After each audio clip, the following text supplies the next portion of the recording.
Kisah inspirasi iman. Santo Markus, pengarang Injil. Markus, pengarang Injil berasal dari Yerusalem. Rumah mereka biasanya digunakan sebagai pertemuan umat Kristen.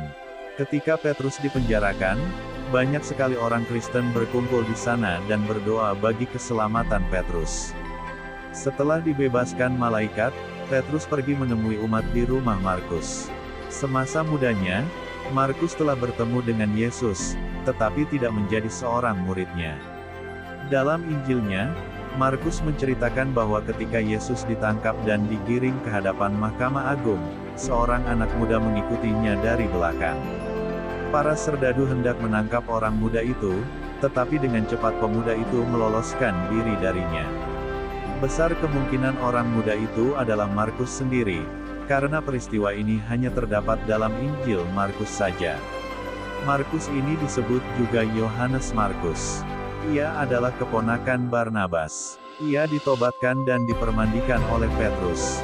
Markus menemani Paulus dan Barnabas dalam beberapa perjalanan misi.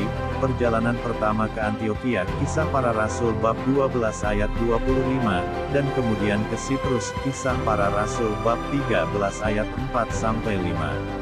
Karena beberapa alasan, Markus kembali ke Yerusalem, Kisah Para Rasul bab 13 ayat 13.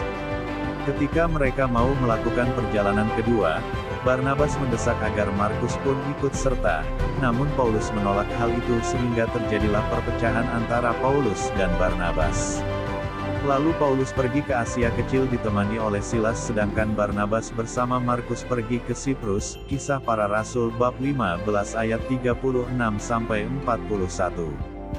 Dari permohonan Paulus kepada Timotius, 2 Timotius bab 4 ayat 11, agar Markus mengunjunginya di penjara, dapatlah kita ketahui bahwa Paulus sangat membutuhkan Markus. Dalam suratnya yang pertama, Petrus mengirimkan salam dari Roma, dari anakku, Markus, 1 Petrus bab 5 ayat 13. Hal ini diperkuat oleh tradisi purba dan nada Injil Markus memberikan kepastian bahwa Markus juga adalah rekan atau orang yang dekat dengan Petrus. Di Roma, Markus menjadi pembantu Petrus. Ia menjadi juru bicara Petrus. Tentang hal ini dikatakan bahwa Markus dengan teliti mencatat segala sesuatu yang diingatnya tentang ucapan-ucapan Petrus kepada orang banyak. Setelah Santo Petrus dan Paulus dibunuh oleh Kaisar Nero, Markus berangkat ke Mesir dan di sana ia disebut oleh Hieronymus sebagai Bapa para Pertapa di gurun pasir Mesir. Kemudian ia menjadi uskup Alexandria dan dibunuh karena Kristus.